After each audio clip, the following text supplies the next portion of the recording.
پھر دوراہے پہ کھڑا ہے۔ ہم نے فیصلہ کرنا ہے کہ کیا ہم یہ جمہوریت کے نام پہ ناٹک والے راستے پہ چلیں گے جس سے کچھ حاصل ابھی تک نہیں ہوا، یا پھر ہم صحیح معنوں میں ایک جمہوری عمل کا حصہ بنیں گے کہ جس سے پاکستان کے لوگ صحیح معنوں میں اپنی مرضی سے اپنے لیڈرشپ کا انتخاب کریں، جس کی بنیاد سیاسی جماعت اور اس کے انٹرا پارٹی الیکشن ہے۔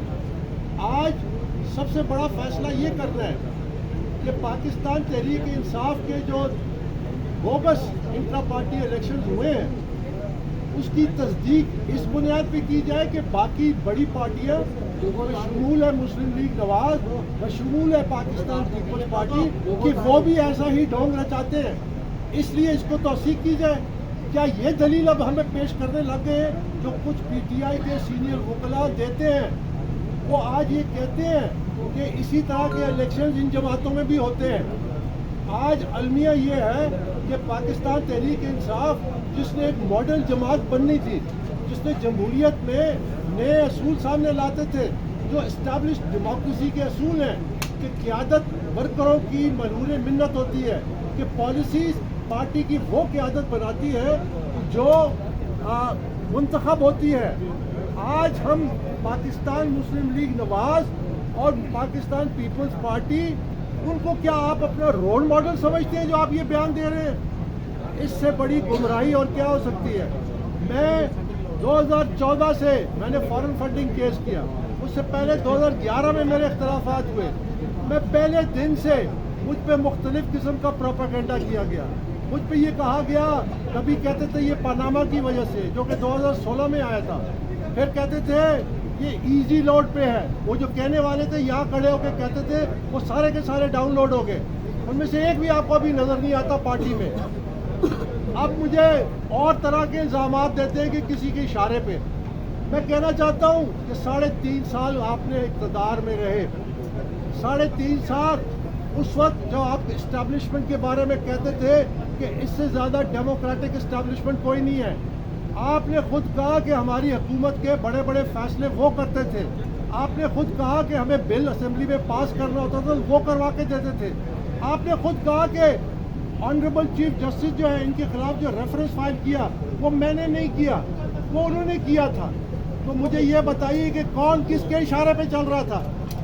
میں تو پہلے دن سے یہ کہتا آیا ہوں کہ میں صرف اللہ کے حکم پہ چلتا ہوں۔ یہ ہماری سوچ پہلے دن سے یہی ہے کہ ہم نے پاکستان تحریک انصاف کو ایک ادارہ بنایا ہے۔ یہ جو بیماری تھی جب آئی میں اس وقت سے اس کے آگے کھڑا ہوں، یہ کینسر پھیلتا گیا ہے، یہ کینسر کا علاج ضروری ہے، اور جب تک اس کینسر کا علاج نہیں ہوگا پاکستان کی سیاست نہیں ٹھیک ہو سکتی۔ وہ کیا؟ جب تک ہماری جماعتیں جمہوریت کو خود نہیں اپنائیں گی۔ وہ کیسے دعویٰ کرتی ہے کہ وہ جمہوری جماعتیں ہیں؟ کیا یہ حقیقت نہیں ہے کہ ہماری سیاسی جماعتیں شخصیات اور خاندانوں کے قبضے سے ہیں؟ آج یہ موقع ہے کہ ہمارے آئینی ادارے، چاہے الیکشن کمیشن ہے چاہے جوڈیشری ہے، وہ اس کو سوچے کہ ہم نے یہ اس موقع سے فائدہ اٹھانا ہے۔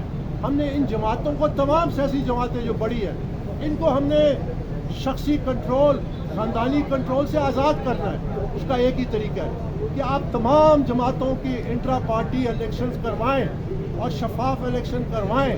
یہ پری ریکوزٹ ہے، یہ پری ریکوزٹ ہے ایک ڈیموکریٹک الیکشن کا۔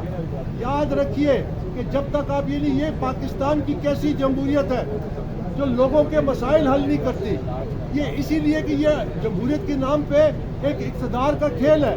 یہ کیسی جمہوریت ہے جو غربت کم نہیں کرتی؟ یہ کیسی جمہوریت ہے جو مہنگائی کو کم نہیں کرتی؟ یہ کیسی جمہوریت ہے جو لوگوں کو روزگار نہیں دیتی؟ یہ کیسی جمہوریت ہے جو ہمارے ملک میں امن و امان اور ایک سکون نہیں پیدا کر سکتی؟ یہ جمہوریت کے نام پہ اقتدار کا ایک کھیل ہے۔ مجھے یہ بتائیے، آج آپ کے سامنے جو لیڈرز ہیں وہ کیا مطالبہ کرتے ہیں؟ ایک کہتا ہے مجھے پہلی دفعہ وزیر اعظم بناؤ، ایک کہتا ہے مجھے دوسری دفعہ وزیر اعظم بناؤ، ایک کہتا ہے مجھے چوتھی دفعہ وزیر اعظم بناؤ۔ یہ اقتدار کی جنگ ہے، یہ لوگوں کو سمجھنے کی بات ہے کہ یہ اقتدار کی جنگ ہے۔ یہ مثالیں دیتے ہیں کہ ووٹ بینک جو ہے یہ ان لیڈرز کا ہے، اس لیے لوگ مجبور ہیں۔ یہ بات نہیں ہے، ووٹ بینک کو آزاد کرنا ہے،